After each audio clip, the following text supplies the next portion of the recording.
Technically I write Fasho, part of 77K, The Hated, ABN, those are the crews that I put up. So that's who I am. I've been painting since I was about 17. So a bit of a late start, but I've been painting for a while now. As a graffiti artist, you get a bit of stigma from other people, especially family and stuff like that. They look at you differently, they assume the worst. I started a clothing brand during lockdown called Slicko, and I decided to use that as my tag.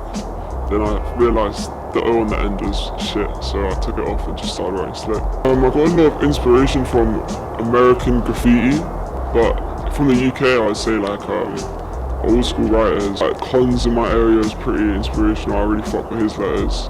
Vex, Bloods, is cold. I would say mainly the American side of graffiti has influenced my art because I prefer American graffiti to UK graffiti in a sense sometimes.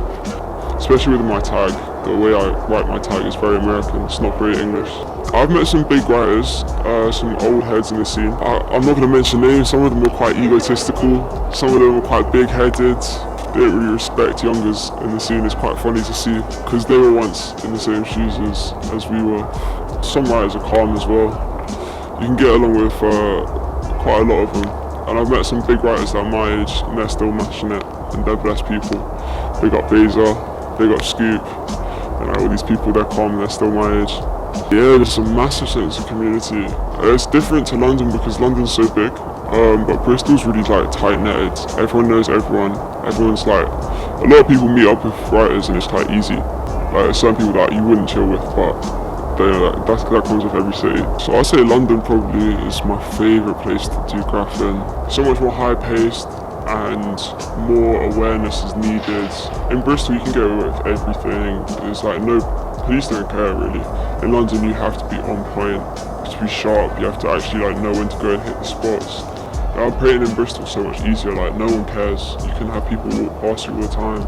I think the mural side of things is still very alive and people are still like doing that and it's very promoted. It's the only city like this in England that's just painted everywhere.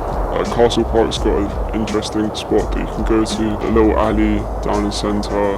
Like you can go to Dean Lane, you can go to M32, Phillips Marshways. There's just so many like unique spots that you wouldn't find in other cities. I mean, the other day I did quite a big piece for Fat Belly Sounds, which was quite a nice one. I've done a few trades and that's like my favourite shit, so I would say that's probably some of my best pieces, yeah.